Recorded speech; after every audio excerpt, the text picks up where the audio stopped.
আল্লাহর রাসূল সাল্লাল্লাহু আলাইহি ওয়াসাল্লামকে জিবরাইল আলাইহিস সালাতু সালাম বলতেছেন, পয়গম্বর আপনি যাওয়ার পর আমি দুনিয়াতে প্রথমবার অবতরণ হয়ে দুনিয়ার মধ্যে রহমত বরকত জিনিসপত্র আসবাবপত্রের মধ্যে যে বরকত আছে এই বরকত নামের জিনিসটা উঠায় নিব। সময়ের বরকত নাই, এই তো মাঝে মাঝে বলি না, কিছুদিন কালকে মনে হয় যে জুমার নামাজ পড়ছে, আজকে আবার জুমার নামাজ এসে গেছে। সময়ে বরকত থাকবে না, হায়াতের মাঝে বরকত থাকবে না, আসবাবপত্রের মাঝে বরকত থাকবে না, জিনিসের পত্রের মাঝে বরকত থাকবে না। আল্লাহ তাআলা বরকত উঠায় নিবেন। আল্লাহর রাসূল সাল্লাল্লাহু আলাইহি ওয়াসাল্লামকে জিবরাইল বলেন, ওগো সরকার, হায়াতের জিন্দেগীর জীবনের যত আসবাব আছে সব আসমানের সব বরকত উঠায় নেওয়া হবে। 2 নম্বর হযরতে জিবরাইল বলেন, ইয়া রাসূলুল্লাহ, দ্বিতীয়বার আমি নামিয়া এই দুনিয়াতে নামিয়া ইবাদতের মজা তুলে নিব। ইবাদত করবে মুসল্লি কিন্তু মজা পাবে না, কারণ মজা পাওয়ার জন্য যে হালাল খাবার সেটাই তো নাই। মজা পাবে না মুসল্লি, মসজিদে সে জিকির করবে দূরের কথা, মসজিদে মুসল্লি ঢুকিয়া সারাদিন কি কৃষি কাজ করেছে, সারাদিন কি হচ্ছে সমস্ত গুজব মসজিদে বসিয়া বসিয়া করে। এই জন্য আল্লাহর রাসূল বলেন, মসজিদ তো ইবাদতের স্থান ছিল, সেটিকে আজকে গল্প গুজবের স্থান বানায় নিছে। মসজিদে কথা বলা হারাম এটা জানার সত্ত্বেও, কারণ সে যে ইবাদতে মজা পায় না, কারণ মসজিদে আসলেই তো যদি সে মজা পাইতো, মসজিদে আসাই মানে আল্লাহর দিদার লাভ করা। এই জন্য সরকারে দো আলম নবীকে বলেন, জিবরাইল বলেন, 2 নম্বর হলো ইবাদতের মজা তুলে নেওয়া হবে, ইবাদতের মজা পাবে না। 3 নম্বর আল্লাহ রাসূলকে জিবরাইল বলেন, পরস্পরের মধ্যে মহব্বত আর ভালোবাসা উঠায় নিব। দেখেন পরস্পরের মধ্যে কি মহব্বত, মানুষের মধ্যে মানুষের মনুষ্যত্ব নাই, এমন হয় যে সেটা মানুষ না হিংস্র প্রাণী, তার ব্যবহার আচার আচরণ এমনটাই মনে হয়। মানুষের মধ্যে মহব্বত থাকবে না, ভাই ভাইয়ের মধ্যে মহব্বত থাকবে না, মা তার সন্তানের মধ্যে মহব্বত থাকবে না, বাবা তার ছেলের সাথে মহব্বত থাকবে না, ছেলে তার বাবার সাথে মহব্বত থাকবে না। রাসূলকে বলেন যে মহব্বতের যে ভালোবাসাটা সেটা আল্লাহ তাআলা উঠায় নেবেন। 4 নম্বর সরকারে দো আলমকে নবী হযরতে জিবরাইল বলেন, ওগো সরকার, 4 নম্বর আমি দুনিয়াতে 4বার নাজিল হইয়া আমি লজ্জাজনক জিনিসটি জমিন থেকে উঠায় নিব। লজ্জা থাকবে না, বাবাও একসাথে বসা, মেয়েও একসাথে বসা, মাও একসাথে বসা, ছেলেও একসাথে বসা, 4 জন বসিয়া একসাথে গুনাহ করে কিন্তু লজ্জা করে না। একসাথে বসিয়া নাটক দেখে, একসাথে বসিয়া গুনার কাজ করতেছে, বাবাও তার মেয়ে দেখে লজ্জা করে না, মাও তার সন্তান দেখে লজ্জা করে না, একই সাথে গুনাহটাকে তারা আনন্দ মনে করবে। আল্লাহর পয়গম্বর বলেন, এমন একটা সময় যখন আসবে মানুষ থাকবে কিন্তু ঈমান থাকবে না। মানুষ আছে কারণ ইমান হায়া, আল হায়া উসুবাতুল মিনাল ঈমান, লজ্জা ঈমানের একটা অংশ, সেটা মানুষ মনে করবে না, লজ্জাটাকে ভুলে ফেলবে। এইজন্য আল্লাহর রাসূলকে জিবরাইল বলেন, ওগো সরকার, 4 নম্বর জমিনের মধ্যে নামিয়া লজ্জাজনক জিনিসটা উঠায় নিব। 5 নম্বর আবার 5বার আমি দুনিয়াতে অবতরণ হইয়া মানুষের মধ্যে ন্যায় বিচারটাকে উঠায় নিব। মানুষ থাকবে কিন্তু ইনসাফ থাকবে না, মানুষের মধ্যে ন্যায় পরায়ণ থাকবে না, মানুষের মধ্যে জুলুম আর অত্যাচার থাকবে। এই দুনিয়াটা জুলুম দিয়ে সাজানো। আল্লাহ রাব্বুল আলামিন ইনসাফ গুলো তখন উঠায় নেবে। মানুষ যখন জালেম হয়ে যাবে তো আল্লাহ তাআলা ইনসাফ নামের বস্তুটাকে উঠায় নিবে।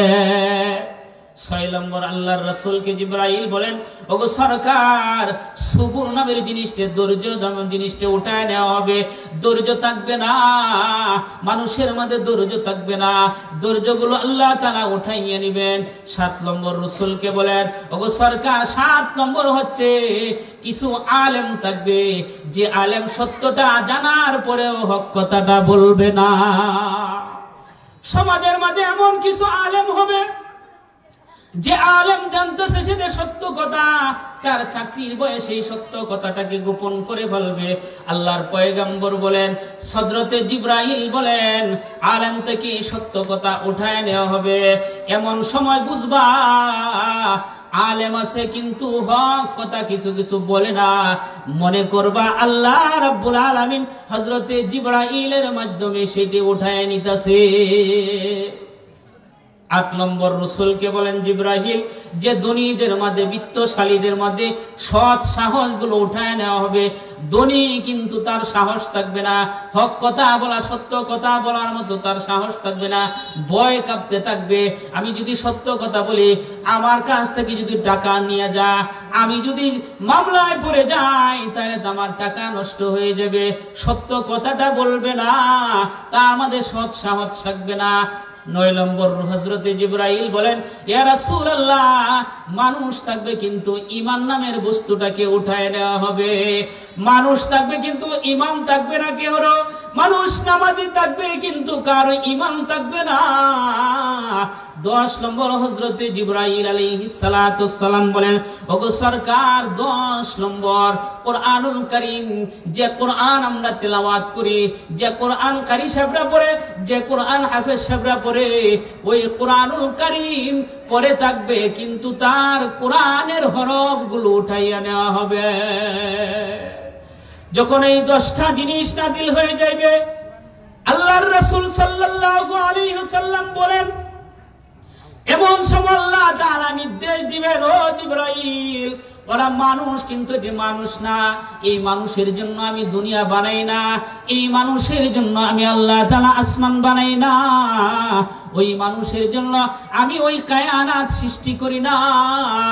এই ইসরাইল সিংহা বাঁশি বাজাও, সিংহা ফুৎকার দিয়া দাও, দুনিয়া ধ্বংস করে দাও।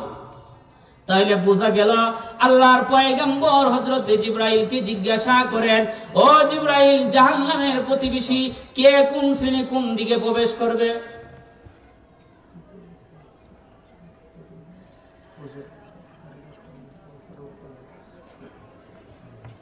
আল্লাহর রাসূল সাল্লাল্লাহু আলাইহি ওয়াসাল্লাম হযরতে জিবরাইল আলাইহিস সালাতু ওয়াসসালাম বললেন, হুজুর, প্রথম নাম জাহান্নামের নাম হচ্ছে হাবিয়া। সেই হাবিয়া জাহান্নামের মধ্যে থাকবে মুনাফিক এবং কাফের। ইন্নাল্লাহা জামিউল মুনাফিকিনা ওয়াল কাফিরিনা ফি জাহান্নাম জামিআ। আল্লাহ তাআলা বলেন, মুনাফিক এবং কাফেরদেরকে একসাথে জাহান্নামে একত্রিত করা হবে। ২ নম্বর জাহান্নামের নাম হচ্ছে লাজা, সে শয়তান, শয়তানের অনুসারীরা থাকবে। ৩ নম্বরের নাম হচ্ছে হুতামা, সেই হুতামার মাঝে ইহুদি সম্প্রদায়রা থাকবে। ৪ নম্বর হচ্ছে সাইর, সেই সাইরের মাঝে খ্রিস্টানরা থাকবে। ৫ নম্বর হলো সাক্কার, তারা অগ্নি পূজক, তারকা পূজক যারা আছে, ওই সমস্ত সম্প্রদায় থাকবে। ৬ নম্বর হচ্ছে জাহিম, জাহিমের মধ্যে মুশরিক সম্প্রদায় থাকবে। ৭ নম্বর হচ্ছে জাহান্নাম। এই কথা বলার সাথে সাথে জিবরাইল চুপ হয়ে যা, সামনে আগায় না। আল্লাহর পয়গম্বর বলে, এ জিবরাইল, সামনে আগাও না কে? ৬ জন জাহান্নামের অধিবাসী সম্পর্কে বর্ণনা দিলা, এখন কেন তুমি বর্ণনা দাও না? হযরতে জিবরাইল বলেন, ইয়া রাসূলুল্লাহ, জাহান্নামের দরজা দিয়ে যে সম্প্রদায় প্রবেশ করবে সেটা হলো আপনার উম্মত, গুনাহগার উম্মত, যে উম্মত তওবা ছাড়া মৃত্যুবরণ করেছে। এই কথা বলার সাথে সাথে আপনি আমার নবী উম্মত জাহান্নামে যাইবে, এই কথা বলার সাথে সাথে নবীজি বেহুশ হয়ে পড়ে যা। হযরতে জিবরাইল আল্লাহর পয়গম্বরের মাথা মুবারকটা খুলে নিয়ে নেয়। মাথা মুবারকটা খুলে নিয়া নবীজি যখন জ্ঞান ফিরলেন, আল্লাহর পয়গম্বরের উম্মত জাহান্নামী হইবে, এই কথাটা সহ্য করতে পারলেন না। এই জন্য উম্মতরা যেন তওবা ছাড়া মৃত্যুবরণ না করে, এই জন্য পয়গম্বর আমাদেরকে তওবা শিক্ষা দিয়েছেন। ওরে বান্দা, আমি নবী দৈনন্দিন 70 বার, আমি নবী দৈনন্দিন 100 বার তওবা করেছি, কেন তোমরা তওবা করো না? আল্লাহর রাসূল নিষ্পাপ হওয়ার পরেও যদি তওবা করতে পারে, এই জন্য কোন উম্মত যেন তওবা ছাড়া মৃত্যুবরণ না করে। এই জন্য আল্লাহর রাসূল সাল্লাল্লাহু আলাইহি সাল্লাম 7টা জাহান্নামের কথা বললেন। মিরসাদের ব্যাখ্যা হলো উট ফেটে থাকা। মিরসাদের ব্যাখ্যা হলো উট ফেটে থাকা। জাহান্নামের ফুলসেরার সেতুর মধ্যে ফেরেশতারা, রহমতের ফেরেশতারা এবং আযাবের ফেরেশতারা উট ফেটে থাকবে। ফুলসেরার মধ্যে উট ফেটে থাকবে রহমতের ফেরেশতারা মুমিনকে বাঁচানোর জন্য, আর জাহান্নামী ফেরেশতারা কাফেরদেরকে ধরার জন্য উট ফেটে বসে থাকবে। এমন অবস্থা আল্লাহর রাসূল সাল্লাল্লাহু আলাইহি ওয়াসাল্লাম বলেন, এই উট ফাটার স্থানের মধ্যে যখন বসে থাকবে, আয়াতে কারীম আল্লাহ বলেন, ওয়া মিনকুম ইল্লা ওয়ারিদুহা, আল্লাহ বলেন তোমাদের প্রত্যেকেরই জাহান্নামে প্রত্যেকেরই ফুলসেরা সেতু অতিক্রম করতে হবে। তোমরা সকলে ফুলসেরা সেতু পার হইতে হবে। এমন একটা ভয়াবহ সেতু, এই সেতুর মধ্যে যখন আপনি উঠবেন, হাদিসে এই আয়াতের ব্যাখ্যায় হযরত ইবনে আব্বাস রাদিয়াল্লাহু তাআলা আনহু বলেন, এই ফুলসেরার সেতু, যে সেতুটা রাসূল বলেন যে সেতুটা তলোয়ারের চেয়ে উদার হবে, চুলের চেয়ে চিকন হবে, অমাবস্যা অন্ধকার রাতের মতো পার হইতে হবে। 30,000 বছরের রাস্তা থাকবে। পয়গম্বর সরকারে দো আলম নবী বলেন, কোন মুমিনরা মানুষ 4 শ্রেণীর বিভক্ত হয়ে এই ফুলসেরা পার হবে। কিছু মানুষ বিদ্যুতের আকারে পার হয়ে যাবে, কিছু মানুষ বাতাসের নিয়ে পার হবে, কিছু মানুষ পাখি, উড়ন্ত পাখি নিয়ে পার হবে, কিছু মানুষ দ্রুত গতিতে পার হবে। আল্লাহর রাসূল বলেন, এই পার্থক্যটা হলো প্রত্যেকের আমলের কারণে। দুনিয়াতে যার যত আমল ভালো হবে, ফুলসেরার বিদ্যুৎ তত গতি হবে। এই জন্য আল্লাহর রাসূল সাল্লাল্লাহু আলাইহি সাল্লাম বলেন, এই আয়াতের ব্যাখ্যায় তাফসীরে ইবনে আব্বাস রাদিয়াল্লাহু তাআলা আনহু বলেন, মানুষ যখন ফুলসেরা পার হইতে থাকবে, তো মানুষকে থামায়া থামায়া ফেরেশতারা 7টি প্রশ্ন করবে। 1 নম্বর প্রশ্ন হলো গুরুত্ব সহকারে, কারণ ফুলসেরা সেতু পার হওয়ার সময় আপনাকে প্রশ্ন করবেন। যেমন যমুনা সেতু, কোন সেতু পার হলে টুল যতক্ষণ পর্যন্ত আদায় না হয়, গাড়ি কিন্তু সামনের দিকে যায় না, ঠিক না? টুল যখন আদায় হয় তখন গাড়িকে সামনের দিকে যায়। তদ্রূপ ভাবে ফুলসেরা তো আমাকে 7 জায়গা থামাইবে। তাফসীরে কিতাব আছে, প্রথম আপনাকে জিজ্ঞাসা করবে লা ইলাহা ইল্লাল্লাহ সম্পর্কে। আপনি লা ইলাহা ইল্লাল্লাহ সম্পর্কে কেমন হক আদায় করেছেন, বিস্তারিত কোনো আলোচনা নাই, শুধু 7টা বইলে দেওয়া। সামনের দিকে আগাইবেন, যদি আপনি সঠিক উত্তর দিতে পারেন, ফেরেশতারা আপনাকে সামনের দিকে অগ্রসর হইতে থাকবেন। সামনের দিকে যখন যাইবেন, তো আপনাকে নামাজের কথা জিজ্ঞাসা করবে। দুনিয়াতে কেমন তুমি নামাজ পড়তা, নামাজের কেমন গুরুত্ব দিতা। যদি তুমি গুরুত্বপূর্ণ সাথে নামাজ আদায় করো, তো তুমি সামনের দিকে অগ্রসর হইতে থাকবা। সামনের দিকে অগ্রসর হওয়ার পর আবার ফেরেশতারা থামায়া রোজা সম্পর্কে জিজ্ঞাসা করবে, রোজা তুমি পালন করছো কিনা। আবার যদি পরিপূর্ণভাবে তুমি রোজার হক আদায় করে থাকো, তো ফেরেশতা সামনের দিকে যাইবে, আপনি সামনের দিকে যাইতে থাকবেন। এমন সময় আবার 4বার ফেরেশতারা দাঁড় করায়া যাকাত সম্পর্কে জিজ্ঞাসা করবে। এইভাবে যদি যাকাত আপনি পরিপূর্ণভাবে দিবেন কিনা, যদি পরিপূর্ণভাবে দিয়ে থাকেন, তো সামনের দিকে অগ্রসর হবেন। সামনের দিকে অগ্রসর হওয়ার পর আবার আপনাকে থামাবে, থামায়া আপনাকে হজ সম্পর্কে জিজ্ঞাসা করবে, উমরা সম্পর্কে জিজ্ঞাসা করবে, 7 নম্বর বান্দার হক সম্পর্কে জিজ্ঞাসা করবে। পরিপূর্ণ প্রশ্নের উত্তর যদি আপনি দিয়ে দিতে পারেন, তো আপনি পার হয়ে গেলেন। পার হওয়ার সাথে সাথে আল্লাহর পক্ষ থেকে ঘোষণা আসবে, আমার এই বান্দা, দেখো বান্দার আমল নামা কোন নফল নামাজ আছে কিনা। দুনিয়াতে নফল নামাজ বেশি বেশি আমরা করি না। আল্লাহর রাসূল বলেন, কোন মানুষ যদি ফরজের মাঝে ত্রুটি হয়ে যায়, তো আল্লাহ তাআলা নফল দিয়ে পুরা করবেন। আল্লাহর পক্ষ থেকে ঘোষণা আসবে, দেখো আমার ওই বান্দার নফল আছে কিনা। দেখে যাইব নফল আছে, তো আল্লাহ বলবেন, ফরজ দিয়ে পূরণ করিয়া আমার এই বান্দাটাকে জান্নাতে প্রবেশ করায়া দাও।